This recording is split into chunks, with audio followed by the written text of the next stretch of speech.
Hello, this is Dr. Jerry Lloyd. We've been exploring a couple of the results of the fall of man, and how that immediately affected us, and as a race, the human race. And so back over in Genesis, and take me a second to get there, we see the second thing that we're going to look at about what the fall caused is found, let's look at verse 11 through 13 in Genesis chapter 3. And again, we're going to have to surmise a little bit here, but the doctrines that we're going to look at are true and absolute. So, or the truths here. So let's look at them. He says in Genesis chapter 3, verse 11, and he said, I remember he was looking at them. They broke their fellowship. They broke the ties, if you will, with God. And those things we have to repair, or actually we don't. He has done what it takes to repair those things and to reconcile us to God. And he tells us about that in Romans 5. And then the next thing he says, and he said, who told thee that thou wast naked? Hast thou eaten of the tree whereof I commanded thee that thou shouldest not to eat? See, something that we're not going to talk about there, how that it didn't give them knowledge, it kind of gave them ignorance, but it goes on. And the man said, the woman that thou gavest to me, I mean, it's your fault.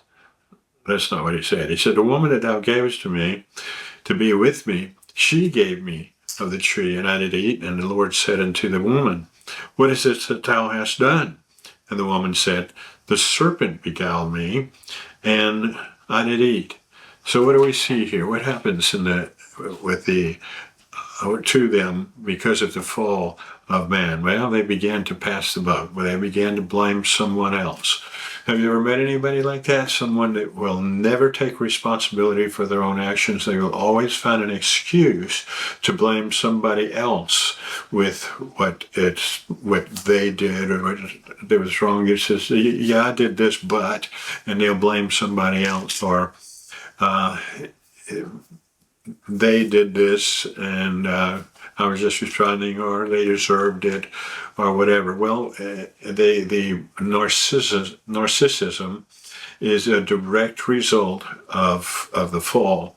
The man refuses to take responsibility for his own actions and will always try to place the blame on someone else. There used to be a commercial some time back, and there was this attractive young lady on it, and this was actually decades ago, and she was advertising makeup, and she would say, well, this is the best makeup and I'm worth it.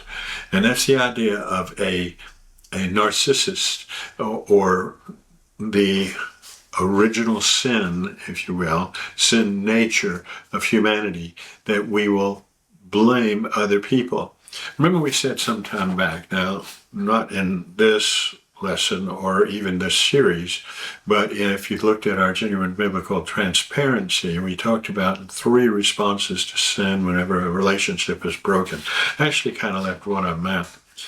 The 3rd response is, remember, you're supposed to confess your sin, and we talked about what sin was. It's or not sin, what confession is. Confession is naming it by name and agreeing with God. Then you don't, I'm sorry is not part of confession, and but is never a part of confession, and you is never used as the subject of a sentence in a confession. It's and if is not ever used in a confession, in a biblical confession. And what you do, you simply name it by name. I lied to you, or I stole from you, or I slandered you. And the you is okay to be used if it's in the objective case. But when you use the you as the subject of the sentence, then you're blaming, you're putting blame on someone else for what you did.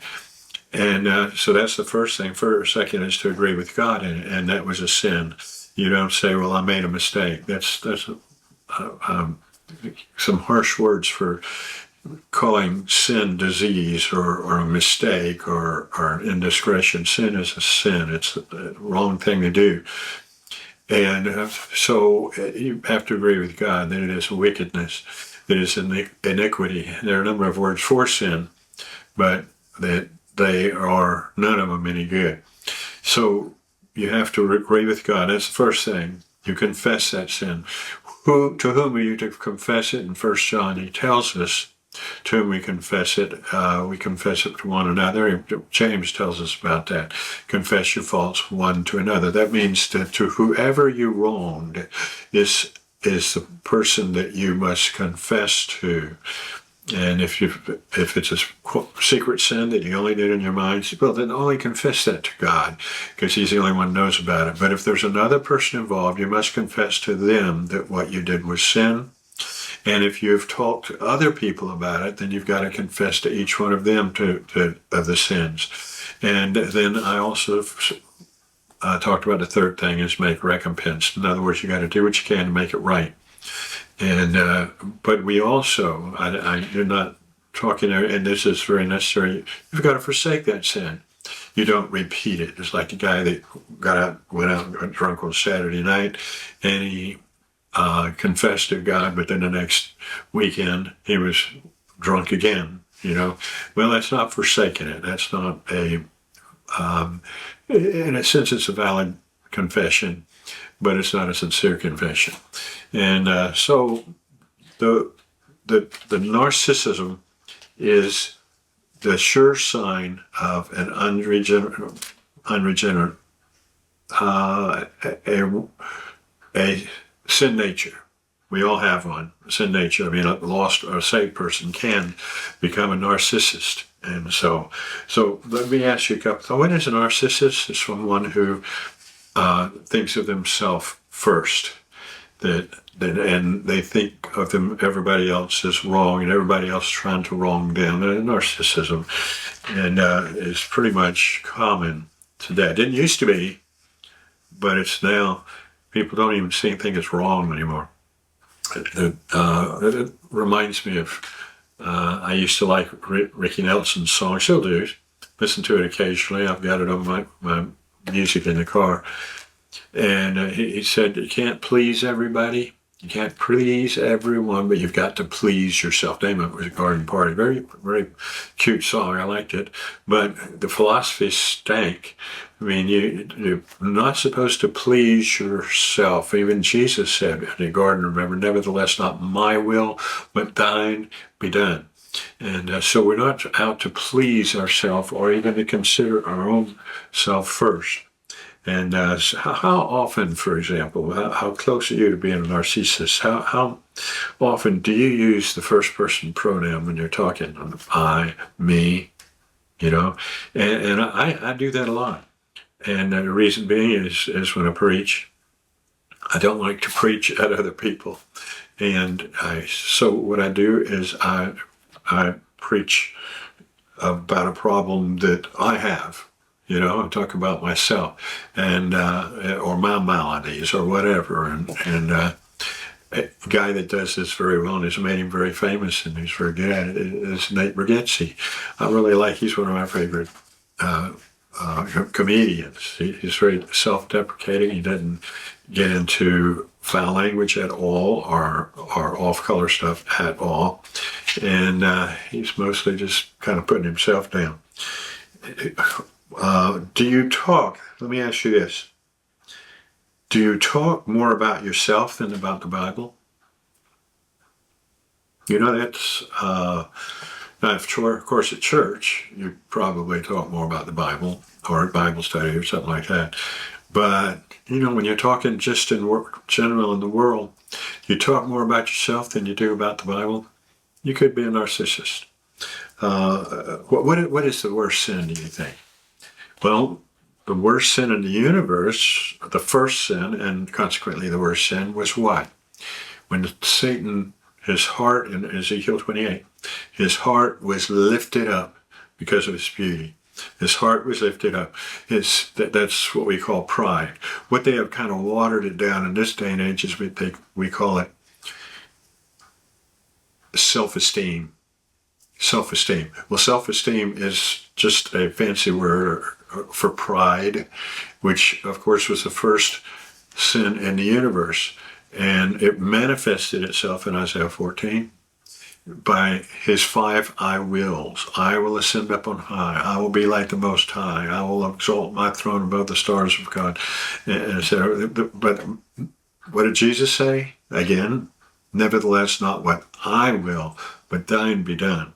So it's not our will. And pride, this is demonstrated in salvation. In Ephesians 2:8, for by grace ye saved through faith, and that not of yourselves. Pride demands that we try and earn salvation, but we can't earn salvation. We cannot reconcile ourselves to God. He has done what it takes to reconcile us. So we're saved by grace. The only thing we have to do is take the faith that God has given to us, to all men, it's common to all mankind, and place it in Jesus Christ rather than to place it on ourselves. It's not of yourselves, it's a gift of God. Verse 9, not of works, lest any man should boast. That it doesn't appeal to our pride to depend on God for our salvation. In Romans 3, he tells us, where is boasting then? Romans 3:27 and 28. Where is boasting then? It is excluded. By what law? Of works? Nay, but by the law of faith. Therefore we conclude that a man is justified by faith without the works of law, or without the deeds of law, so that we don't work for salvation. That is the worst sin in the universe, is the sin of pride, and that leads to, and remember, well, we've studied about it, and we will in the future too, probably, but of the 3 things that Satan used to tempt Eve was the lust of the eyes, lust of the flesh, and the pride of life. And so it is pride that tempts us to do evil. So let's look at a few things that give us some hints about what attitude we should have as believers. How do we remedy these things? In Philippians chapter 2, God puts it this way. Philippians chapter 2, and I just want to look at one verse. It's a very powerful passage, the whole thing is. Most of them are, if we get to them. Philippians chapter 2, verse 3, God says, let nothing be done through strife or vain glory. Any glory toward yourself is vain. It's empty. It is worthless. Vain glory. So don't let anything be done through strife or vainglory. And by the way, vainglory will cause strife. But in lowliness of mind, let each esteem others better than themselves. So we should consider others to be better than ourselves. Consequently, other people in a conversation, they ought to talk more than we do. And we ought to listen, so that we can get to know or see if there's some way we can help them. So let nothing be done through strife or vainglory, but in lowliness of mind, let each esteem others better than themselves. In John chapter 3, God puts it this way. It's talking about John the Baptist here. Remember in John 3 is where we've learned John 3:16, in verse 36, verse 16, chapter 3, he says that for God so loved the world,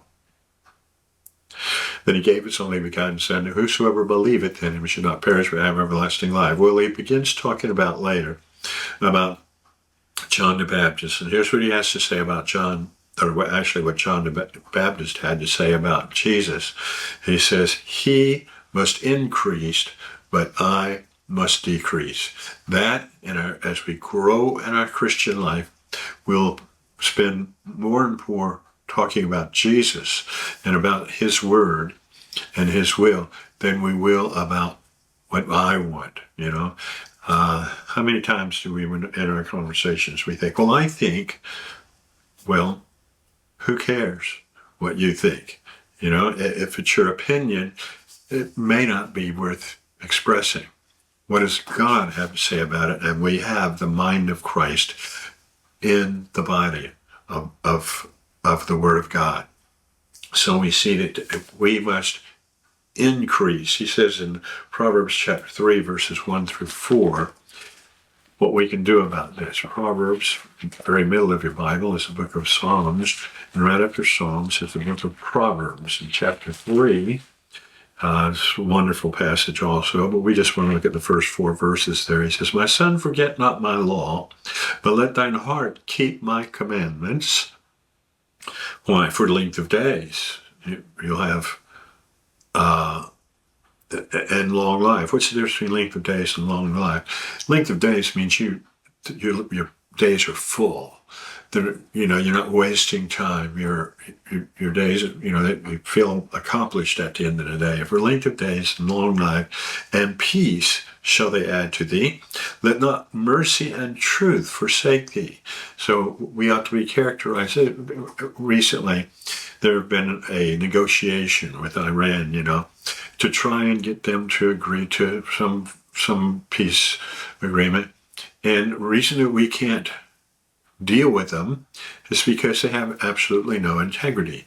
They feel that it is their responsibility to lie to someone who's not a Muslim. It's not into Islam. And, what does God say?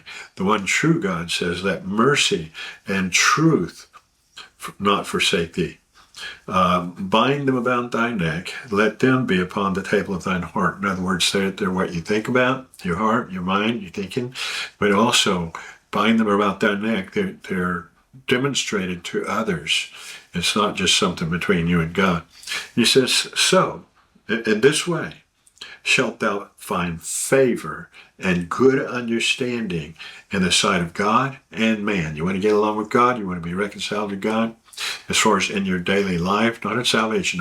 Salvation, he did that by dying and paying for our sin. But in our daily life, if we want to have a relationship with God, then mercy and understanding. Romans chapter 12. It says this in verse 17. Remember we talked about the 3 things we should do when we confess. We're supposed to name it by name, and we're supposed to agree with God. We're supposed to forsake it and make recompense to whoever we wrong. Well, now that we're going to talk about recompense right now, it says recompense no man evil for evil. I heard one person say one time that I will never forgive. If someone wrongs me, I will never forgive them. I don't care how many times they confess to me. I will never. Well, that's too bad for that person, because we see a little bit about what's going to happen to them right now. Because now, if they won't forgive, then that leaves an opening for the devil, according to what we learned last time we were getting together. But recompense no man evil for evil. Provide things honest in the sight of all men. And if it be possible, as much as lieth in you, live peaceably with all men. And so this is the attitude that we ought to have. Dearly beloved, avenge not yourselves, but rather give place unto wrath. Give way unto wrath. That's what he says. For it is written, vengeance is mine, I will repay, saith the Lord. So what's the deal? How can we give place unto wrath? Well, that means if you unilaterally forgive them, even if they don't ask for it, even if they don't confess it, you're required if they confess it. You're required to forgive. You don't have a choice about that. But what you ought to do for your own sake is to forgive them, even if maybe they probably don't even know they've wronged you. And forgive them. And why? Because vengeance is mine, saith the Lord. I will repay. He's not going to forget about it. He will repay. However, if you avenge yourself, then the vengeance will come upon you. He will repay you. So you forgive, and you're free, and then that person can have the vengeance of God poured out on them. Vengeance is mine. I will repay. He didn't say I might, or it's up to me if I do or not. He says, I will repay. Therefore, if thine enemy hunger, feed him. If he thirst, give him drink. For in so doing, thou shalt heap coals of fire on his head. So what will this do? Be not overcome of evil, but overcome evil with good. So we need to realize that we need to be forgiving. We've talked about that already. And we need to not be prideful, no self-esteem. You esteem others better than yourself. This is Dr. Jerry Lloyd. Thank you very much.